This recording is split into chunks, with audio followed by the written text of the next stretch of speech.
Olá, eu sou o professor Marco Nunes e faço parte da equipe do FACBio, Apoio Didático em Disciplinas Biológicas e da Saúde. Esta videoaula é sobre os vírus. A classificação dos seres vivos é baseada em características celulares e metabólicas, mas este critério exclui os vírus do atual sistema de classificação, pois eles não possuem estrutura celular e nem metabolismo próprio. Os vírus são conjuntos de genes que passam de uma célula para outra e modificam o metabolismo celular para se reproduzirem. Portanto, os vírus são parasitas celulares. São formas de vida muito simples, sendo constituídos por proteínas e ácidos nucleicos. As proteínas formam uma estrutura chamada cápsula, que envolve o material genético dos vírus, que pode ser constituído por DNA ou RNA. Nunca os dois tipos, como acontece em outros seres vivos. Alguns vírus podem ter fosfolipídios em sua constituição, formando uma bicamada ao redor da cápsula. Esse tipo de vírus é chamado de vírus envelopado. O ciclo de vida dos vírus ocorre inteiramente dentro das células. Por isso, eles são considerados parasitas intracelulares obrigatórios, pois só se reproduzem explorando o metabolismo de células específicas que invadem. Alguns cientistas não consideram os vírus seres vivos, pelo fato de não se reproduzirem sozinhos, sendo formados a partir do metabolismo de uma célula, e não do seu próprio metabolismo. Há vírus que invadem somente células vegetais, outros só animais, e há outros que só parasitam células bacterianas. Estes últimos são chamados de bacteriófagos. O ciclo de vida dos vírus é relativamente simples, apresentando algumas particularidades dependendo do tipo de vírus e do seu material genético. Vejamos agora o ciclo de vida de um bacteriófago, que é um vírus de DNA. O ciclo de vida de um bacteriófago ocorre exclusivamente em bactérias. O primeiro evento do ciclo é a fixação do bacteriófago. Este processo é específico, pois há uma interação específica entre as proteínas da cápsula com receptores proteicos da parede da bactéria. Em seguida, ocorre a injeção do DNA viral na célula bacteriana hospedeira. O material genético injetado é chamado virion.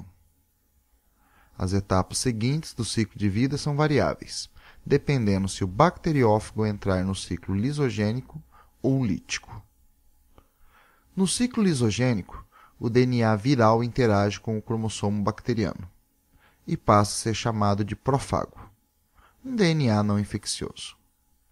Quando a célula bacteriana duplicar o seu cromossomo para realizar o processo de divisão celular, cópias do prófago são realizadas. Este ciclo pode se repetir várias vezes, mas em algum momento o prófago pode se separar do cromossomo bacteriano e realizar etapas do ciclo lítico.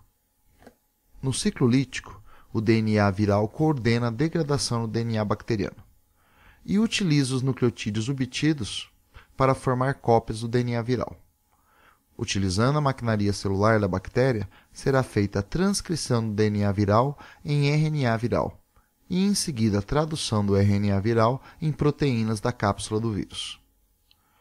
Com seus componentes estruturais produzidos, os vírus serão montados e romperão a célula, liberando os novos bacteriófagos para iniciar novos ciclos de invasão de bactérias. Vejamos agora o ciclo de vida de um vírus que infecta células animais, o vírus HIV, que é um vírus de RNA. A sigla HIV significa vírus da imunodeficiência humana, pois ele causa o mau funcionamento do sistema imunológico humano. É causador de uma síndrome chamada SIDA, que significa Síndrome da Imunodeficiência Adquirida. Essa síndrome em inglês é chamada de AIDS. O vírus HIV invade certos tipos de linfócitos T, que são responsáveis por combater células infectadas por vírus e regulam a atividade de outros glóbulos brancos. O principal sintoma dessa síndrome é o mau funcionamento do sistema imunológico, deixando o corpo suscetível a agentes infecciosos oportunistas como outros vírus, bactérias e fungos. A pessoa infectada pelo vírus HIV perde a principal linha de defesa contra os organismos patogênicos. O vírus HIV é transmitido de uma pessoa para outra pelo sangue, por meio de agulhas contaminadas com os vírus, pela exposição de uma lesão de pele ou de mucosa a fluidos corporais, como o sangue e o sêmen, e pelo sangue contaminado da mãe para o filho na hora do parto. O ciclo de vida do vírus HIV tem início com a fusão do envelope viral com a membrana do linfócito T, que apresenta os receptores proteicos CD4, que reconhecem algumas glicoproteínas do envelope viral, especialmente as glicoproteínas 120, também chamada de GP120. Em seguida, a cápsula proteica do vírus desintegra-se no hialoplasma da célula hospedeira, e o RNA viral é transcrito em uma molécula de DNA complementar, pela ação de uma proteína do próprio vírus HIV, chamada transcriptase reversa. A síntese de DNA a partir de uma molécula de RNA é um processo chamado transcrição reversa, e os vírus que realizam esse processo são chamados retrovírus. Em seguida, o RNA viral é degradado, e enzimas do tipo DNA polimerase produzem a segunda fita de DNA complementar viral. O DNA viral entra no núcleo e interage com o DNA da célula hospedeira, formando um provírus. A quebra do DNA da célula hospedeira e a inserção no DNA viral são intermediadas por uma enzima viral chamada integrase. Em algumas células, os vírus podem permanecer integrados ao DNA da célula hospedeira sem se expressar, mas muitas vezes o DNA viral é transcrito em RNA mensageiro viral e é exportado para o citoplasma. Nos ribossomos, o RNA mensageiro viral é traduzido em proteínas virais imaturas.